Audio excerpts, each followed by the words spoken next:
Kung bibigyan mo ng pagkakataon ang simula na ito at makinig ng may puso, baka mapansin mo ang isang simpleng ngunit malalim na bagay. Hindi aksidente ang pagdating ng ilang kwento. Ngayon, ikukwento ko sa iyo ang isang paglalakbay na nagsimula sa isang bulong, dumaan sa mga gabing mahirap at nakahanap ng sagot sa lugar na halos walang hinintay. Hindi ito tungkol sa pagpapakita ng grandiosong bagay. Ito ay tungkol sa pagiging malapit, intimate. Isang kwentong parang nagsisindi ng kandila sa loob mo at nagpapabago ng paraan ng paghinga mo. Tinatawag natin ang seryeng ito ng mga mini-dokumentaryo na mga liham ng pag-asa dahil bawat episode ay may hawak na lihim na sulat sa pagitan ng isang ordinaryong tao at ng fraile na may mabait na tingin na tinutukoy ng marami bilang Padre Pio. Ang layunin natin ay magbigay ng pagtanggap, hindi patunayan ang anumang bagay. At ang makikita mo ngayon ay tungkol kay Tomas, isang manggagawa sa probinsya sanay sa pagtatrabaho sa kahoy at katahimikan. Sa mahabang panahon, natuto siyang bigyan ng hugis ang mga bagay na parang walang anyo. Pero nang dumating ang mga pagsubok sa buhay, kahit ang matatag niyang mga kamay ay hindi alam kung paano magsisimulang muli. Nakatira si Tomas sa isang maliit na kalye, may lupaing dumi kung saan hinahampas ng hangin ang mga dahon at mga atrasadong bayarin sa pintuan. Mayroon siyang simpleng paggawaan, isang mesang puno ng mga hiwa at barnis, isang mahinang pananampalataya at isang malaking takot. Sa bulsa niya, mga papel na puno ng mga pangakong hindi natupad. Sa isip niya, isang tanong na paulit-ulit na bumabalik na parang echo, paano ko malalampasan ito nang hindi nasasaktan ang mga mahal ko? Ito ang bigat ng mga gastusin, ang pagbaba ng mga order mula sa mga kliyente, ang kahihiyang sabihing hindi ko kaya, ang pakiramdam na ang buong mundo ay masyadong mabilis para sa isang taong mabagal ang lakad. Sa gabing iyon na naging mahalaga, maaga niyang isinara ang paggawaan. Hinintay ng katawan ang kama, pero ang puso ay humihingi ng yakap. Gabi na nang buksan niya ang drawer kung saan niya itinatago ang mga alaala. Sa gitna ng mga retaso, nakita niya ang isang lumang rosaryo na dating pag-aari ng kanyang lola. Gastos na ang mga butil nito. Parang bawat isa ay may dalang dasal na hindi kailanman nabigkas. Iniwan niya ang rosaryo sa mesa, pinatay ang ilaw at naupo sa dilim, hinintay na magsalita ang katahimikan sa mga bagay na kulang. Noon may kumatok sa pinto at isang sobre na walang selyo o pangalan ang natagpuan. Walang tao sa labas. Tanging ang sobre, ang gulat at ang kuryosidad lamang ang naroon. Sa loob, isang maikling papel na may matibay na sulat.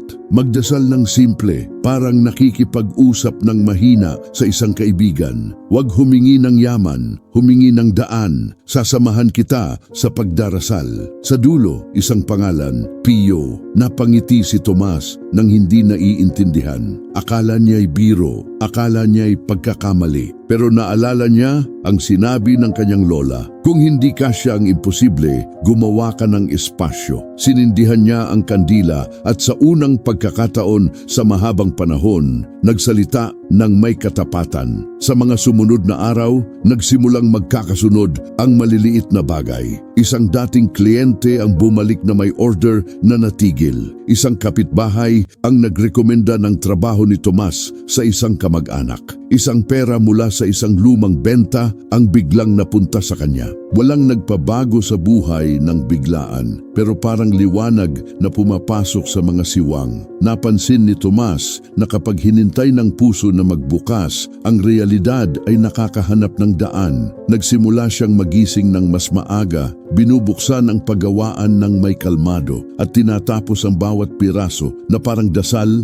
hinuhusay na parang pasasalamat. Huwag asahan dito ang listahan ng madaling pangako. Ang iniaalok natin ay kasama. Ang kasama ni Tomas, ang kasama ng maraming tao na nagsusulat kung paano sila nagsimula muli. At ang tahimik na kasama ng fraile na kahit wala siya, naroon. Kung habang nakikinig ka, nararamdaman mong gusto mong huminga ng mas mabagal, ito ay senyales na ang kwentong ito ay nag-aayos ng isang bagay sa loob mo. Iyan ang tungkol dito. Marahil ikaw din ay may dalang mga bayarin, mga utang at mga kasalanan. Baka hindi pera, kundi isang utang sa saya. Baka iba ang tanong mo, may oras pa ba ako? Kung ang boses na iyan ay bumibisita sa iyo, manatili rito. Sasamahan kita sa paglalakad. At kung sa anumang punto makikita mo ang sarili mo sa mga salita ni Tomas, payagan mo akong humiling. Mag-subscribe sa channel at mag-iwan ng komento na nagkukwento ng iyong sariling karanasan kay Padre Pio. May katuturan ba ito para sa iyo? Sabihin mo kung paano ka hinintay ng mga kwentong ito at kung ano ang gusto mong marinig sa susunod na mga kwento. Nagsimulang magtala si Tomas sa isang kwaderno ng mga nagbabago. Hindi ito mga malalaking tagumpay. Ito ang paraan ng pagtala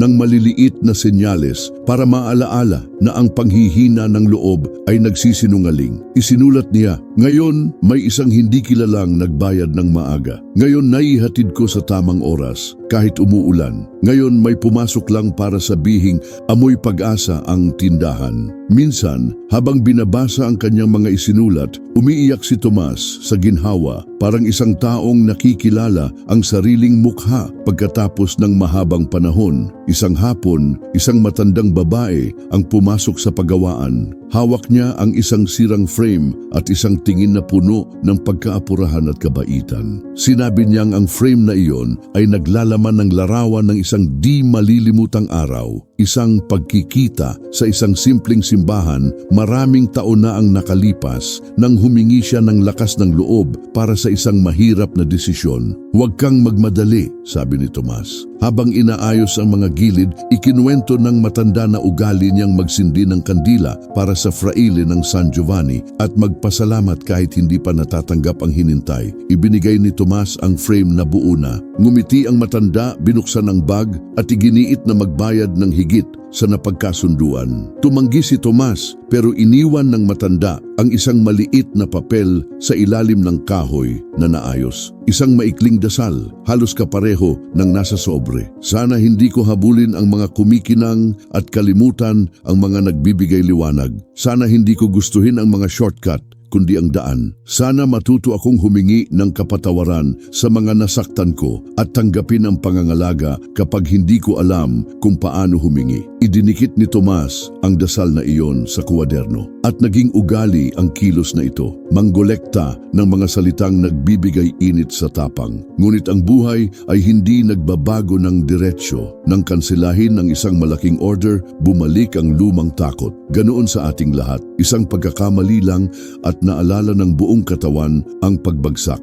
Ilang sandali siyang nakatitig sa mga kamay. Parang may alam silang sekreto na hindi maabot ng isip. Naisip niya ang sobre, ang frame, ang matanda, at naisip niya ang isang bagay na hanggang noon ay hindi niya kayang aminin. Higit sa pera, kailangan niya ng kahulugan. Ang trabaho ay paraan, pero din ay boses. Ito ay pagkakasama. Sa yugtong ito, nagsimulang dumating ang mga liham mula sa iba pang mga tao, mga kwento ng muling pagsisimula, ng mga pagkalugi na dinaanan ng may lambing, ng mga hindi inaasahang pagkikita sa pila ng tinapay o sa bangko sa plaza. May mga nagsabi, nang nakipag-usap ako kay Padre Pio, hindi ako humingi ng himala, humingi ako ng kalmado at ang kalmado ang nagdala sa akin sa kailangan kong makita. Ang mga patutuong ito na maririnig mo sa episode na ito ay hindi patunay ng anumang bagay. Ang mga ito ay mga palaso na nagtuturo sa isang bagay na sulit subukan, ang simpleng pananampalataya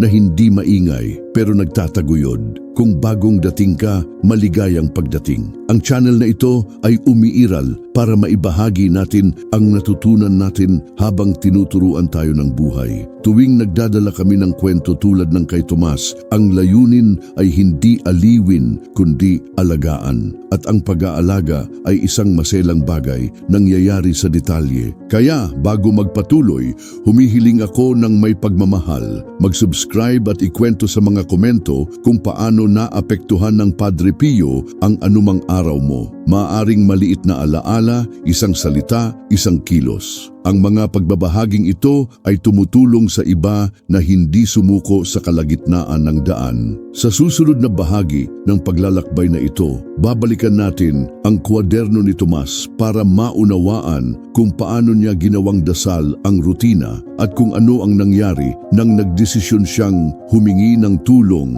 nang walang kahihiyan. Hindi dahil kailangan niyang magmukhang malakas, kundi dahil ang tunay na lakas ay natututong umasa. Ang mga nananatili hanggang sa dulo ay madalas natutuklasan ang nakatago sa maliwanag.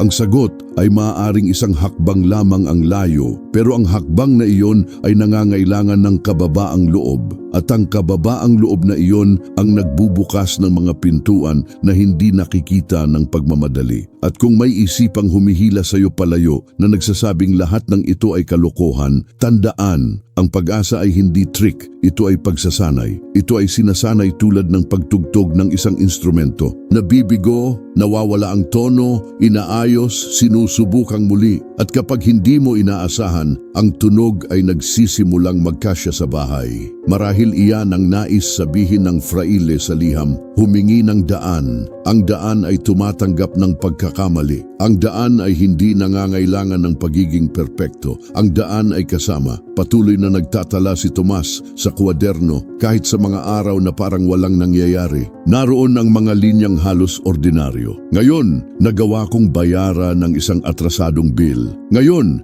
nagawa kong ngumiti kahit pagod.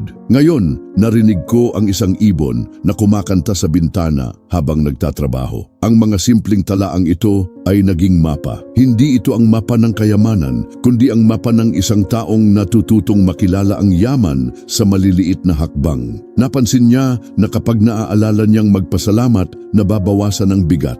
Isang araw, isang binata ang pumasok sa pagawaan. Ang binata ay naliligaw, dala ang pagod sa mga mata ng isang hinintay ng trabaho pero natatanggihan. Hiniling niya kung maaari lamang siyang manood sa artesano, matuto ng kaunti nang walang kapalit. Nag-isip ng 2 beses si Tomas at sumagot, pwede kang manatili. Pero dito, hindi lang tungkol sa kahoy, tungkol din ito sa pasensya. Nanatili ang binata at unti-unti nagsimulang tumulong. Natuklasan niya roon ang isang hanap buhay, pero din ang isang paraan ng paghinga ng kalmado. Para kay Tomas, parang sinasabi ng buhay, humingi ka ng kahulugan at ang kahulugan ay dumarating sa anyo ng pagbabahagi. Lumalawak ang mga pag-uusap sa pagitan nila. Nagkwento ang binata tungkol sa kawalan ng pag-asa at sumagot si Tomas gamit ang mga kwento mula sa kwaderno. Tingnan mo, isinulat ko rito na kahit nawalan ako ng order,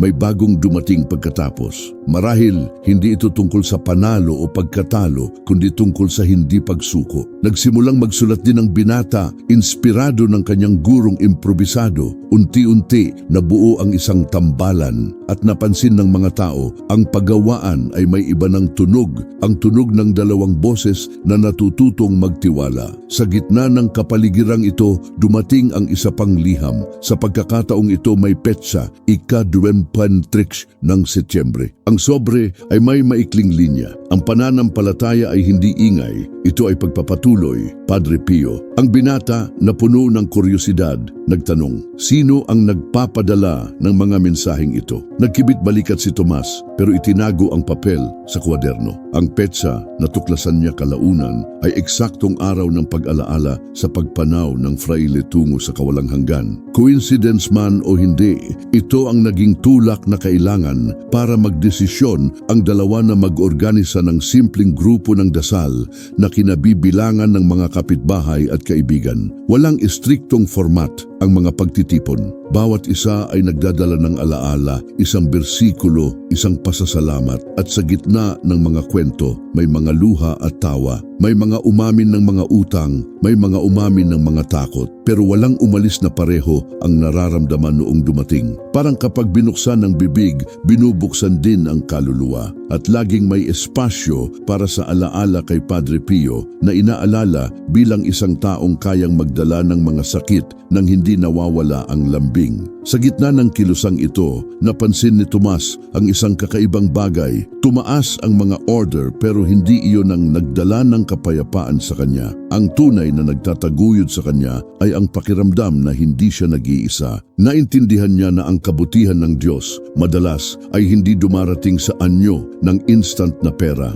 kundi sa mga kamay na iniuunat, sa mga taong nagbabahagi ng bigat, sa mga pusong lumalapit. At nang tiningnan niya ang nakaraan, napansin niya, bawat liham, bawat bisita, bawat kilos ay parang isang hakbang. Kung nakikinig ka hanggang dito, marahil napapansin mo na ang kwentong ito ay tungkol din sa'yo. Marahil wala kang pagawaan, marahil wala kang mga misteryosong liham. Pero may mga sinyalis ka maliliit, nakatago. Ang hamon ay makita ang mga ito. Kaya naman inaanyayahan kita, mag-subscribe sa channel na ito at ikwento sa mga komento kung anong mga sinyalis ang natanggap mo na sa buhay mo. Lalo na kapag akala mo'y wala ng pag-asa, ang mga pagbabahaging ito ay tumutulong na bumuo ng isang tanikala na hindi kayang basagin ng panghihina ng loob. Bumabalik kay Tomas. Pagkatapos ng ilang buwan, lumaki ang grupo. May mga dumating mula sa malayo para sumali. Isang babae ang nagkwento na napanaginipan niya si Padre Pio na nakangiti at ang panaginip na iyon ang nagdala sa kanya sa pagtawid ng lungsod para makarating doon. Isang lalaki na sumuko na sa trabaho ay muling natuto ng kanyang hanap buhay pagkatapos makinig sa mga kwento. At kaya sa gitna ng mga inuming tsaa at magkahawak na kamay, ang pagawaan ay halos naging isang improvisadong santuwaryo. Ang binatang dating naghihintay lamang na matuto ng hanap buhay ay naging tapat na kaibigan. Kalaunan, inihayag niya na nakatanggap din siya ng liham sa bahay na may katulad na linya, maging maliit at kakasya ang langit sa iyo. Para kay Tomas, ito ang patunay na hindi siya nag-iisa sa misteryong ito. Ang mga liham ay hindi lamang para sa kanya, kundi isang tawag para sa lahat. Sa isang gabing malakas ang ulan, nagdesisyon si Tomas na buksan ang kwaderno sa gitna ng bilog ng dasal. Binasa niya ng malakas ang isa sa mga tala. Ngayon natuklasan ko na ang pag-aalaga ay kasing halaga ng pagbibigay ng pangangalaga. Lahat ay nanahimik. May mga umiyak, may mga ngumiti, pero walang nakalimot sa linyang iyon. At napagdesisyonan na sa bawat pagtitipon, may magbabasa ng isang bagay na isinulat. Ang salita noon ay hindi lamang patotoo, kundi pagkain. Kaya ang buhay ni Tomas ay nagkaroon ng ibang kulay. Hindi nawala ang mga kahirapan. May mga bayarin pa rin siya, may mga hamon pa rin siyang hinintay. Pero ang pagkakaiba ay alam na niya ngayon kung saan ilalagay ang bigat. Natuto siyang gawing pagbabahagi ang pasanin. At tuwing binabasa niya ang pangalang Pio sa anumang liham, nararamdaman niya na ang fraile ay patuloy na tumatawid ng mga distansya para ipaalala ang halata. Walang naglalakad ng mag-isa. At ikaw, naramdaman mo na ba ang katulad nito? May natanggap ka na bang salita, kilos o presensya na parang sagot? Ikwento mo sa mga komento dahil marahil ang iyong kwento ay eksaktong ang pag-asa na kailangan basahin ng isang tao sa kabilang panig. Lumipas ang panahon at ang paggawaan ni Tomas ay naging punto ng pagkikita. Walang advertisement, walang mga poster, tanging ang lakas ng salita ng bibig lamang. Dumarating ang mga tao dahil nararamdaman nila ang isang bagay na naiiba roon, isang kapayapaan na hindi nabibili, isang kalmado na hindi mababayaran. Sa gitna ng mga piraso ng kahoy, mga kuwadernong puno ng sulat at mga sindihan ng kandila, isang grupo ng mga buhay ang nagkakasama-sama. Isa sa mga pinakamahalagang pagkikita ay nang dumating ang isang ina na may dalang sanggol na ilang buwan pa lamang. Ikinuwento niya na nawalan siya ng pag-asa noong pagbubuntis, napalilibutan ng mga takot at kawalan ng katiyakan. Pero sa isang panaginip, sinabi sa kanya ni Padre Pio ang tanging magtiwala. Ang salitang iyon ay umalingaw-ngaw sa kanya hanggang sa panganganak. Nang ilagay niya ang sanggol sa mga braso ni Tomas, ang mga luha ay dumaloy ng walang kailangang ipaliwanag. Ang katahimikan ng sandaling iyon ay nagsalita ng higit sa anumang dasal. Ang batang aprendiz na hindi na bisita kundi bahagi na ng bahay, nagsimulang magtala ng bawat pagkikita sa isang kolektibong diary. Sumulat siya ng mga maluwag na linya, mga linyang nakakapukaw, maliliit na senyales na napansin ng lahat. Ang diary na ito ay naging isang buhay na patotoo na nagpapakita na ang pananampalataya ay hindi teorya kundi pang-araw-araw na gawain. Bawat pahina ay nagpapakita na ang imposible ay nagiging hindi gaanong nakakatakot kapag ibinabahagi. Sa kontekstong ito, nakatanggap si Tomas ng isa pang liham. Sabi ng sobre, "Huwag iwasan ang iyong misyon, Padre Pio." Ang mga salitang ito ay tumagos ng malalim. Palagi niyang nakita ang sarili bilang isang simpleng artesano, pero sa sandaling iyon, naintindihan niya na ang hanap buhay ay nagkaroon ng ibang dimensyon. Hindi lamang kahoy ang hinuhubog niya, kundi mga puso. Naramdaman niya ang takot na baka hindi siya sapat. Gayunpaman, naalala niya ang palagi niyang sinasabi ng mahina, "Humihingi ako ng daan, hindi yaman." Ang daan ay nagbubukas sa harap niya. Patuloy ang mga kahirapan. Sa ilang mga araw, nanatiling walang laman ang paggawaan at ang duda ay muling tumatama ng malakas. Pero sa bawat pagkikita, may nagdadala ng kwento ng paglampas sa pagsubok at iyon ay sapat para muling buhayin ang tapang. Isang lalaki ang nagkwento na nagawa niyang patawarin ang kanyang kapatid pagkatapos ng 20 taon ng katahimikan. Isang babae ang nagkwento na natuto siyang huwag ikahiya ang sariling kahinaan at naintindihan ng lahat.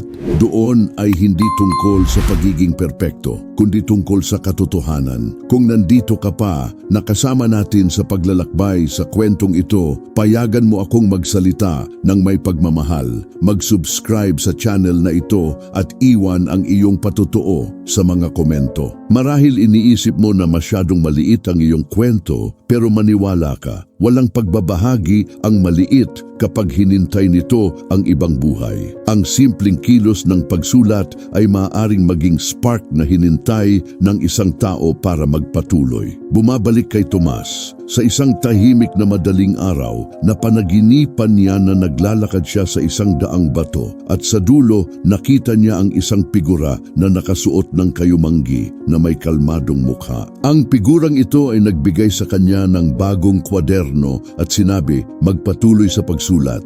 Kakailanganin ito ng iba na basahin." Pagkagising, binuksan ng artesano ang lumang kwaderno at napansin na halos puno na ito. Nang walang dalawang isip, bumili siya ng bagong kwaderno na may asul na pabalat at doon nagsimula ang bagong siklo ng mga tala. Ang pangalawang kwaderno ay hindi lamang minarkahan ng mga tala, kundi ng mga liham na natanggap mula sa mga kasali sa grupo. Mga taong sumulat ng may pasasalamat na nagkukwento kung paano nagkaroon ng ibang kahulugan ang buhay. Bawat liham ay idinikit sa mga pahina, parang isang kultsyong espiritual ng mga retaso. Naintindihan ni Tomas na ang tunay na himala ay hindi nasa malalaking senyales sa labas, kundi sa simpleng kilos ng pananatili ng magkasama, ng paniniwala kahit na sinasabi ng lohika ang kabaligtaran. Sa paglipas ng mga buwan, marami ang bumalik para ikwento ang mga biyayang natanggap, mga bayaring nabayaran ng hindi inaasahan, mga pagkakasundo sa pamilya, kalusugang naibalik, trabahong muling natagpuan. Pero higit sa mga nakikitang resulta, lahat ay nagsalita tungkol sa kapayapaang nagsimulang manirahan sa kanilang mga puso. Iyon ang pinakamalaking yaman. At sa pagtatapos ng bawat pagkikita, inuulit ang isang kilos. Lahat ay nagsusulat sa kolektibong diary ng isang maikling linya ng pag-asa. Hindi ito formula, hindi ito sikreto, ito ay pangako. At bawat bagong pahina ay nagpapatunay na ang buhay kapag ibinabahagi ay nagiging mas magaan. Kung nakarating ka hanggang dito, salamat ng buong puso. Gusto kong gawin ng isang huling imbitasyon. Mag-subscribe, iwan sa mga komento kung paano naantig ng Padre Pio ang iyong buhay at magmungkahi rin ng mga bagong tema. Ang iyong boses ay bahagi ng daang ito at ang espasyong ito ay may kahulugan lamang dahil ito ay binuo kasama ang bawat isa sa inyo. At kaya tinatapos natin ang kwento ni Tomas, ang artesano na humingi lamang ng daan at nakatagpo ng higit pa sa inaasahan, nakatagpo ng pagkakasama, nakatagpo ng layunin, nakatagpo ng kasama. Natuklasan niya na ang mga liham na natanggap niya ay hindi lamang mga mensahe mensahe kundi mga paalala na walang nag-iisa. At ang pananampalataya, kapag isinabuhay ng simple, ay kayang baguhin kahit ang pinakamadilim na sulok tungo sa lugar ng liwanag. At marahil ito rin ang iyong kwento. Marahil kailangan mo rin lamang ng paalala. Huwag maglakad ng mag-isa. Magtiwala tulad ng pagtitiwala ni Tomas. Dahil kahit na parang lahat ay nawala, palaging may liham na naghihintay sa pintuan, handang sabihin, humingi ng daan at darating ang daan.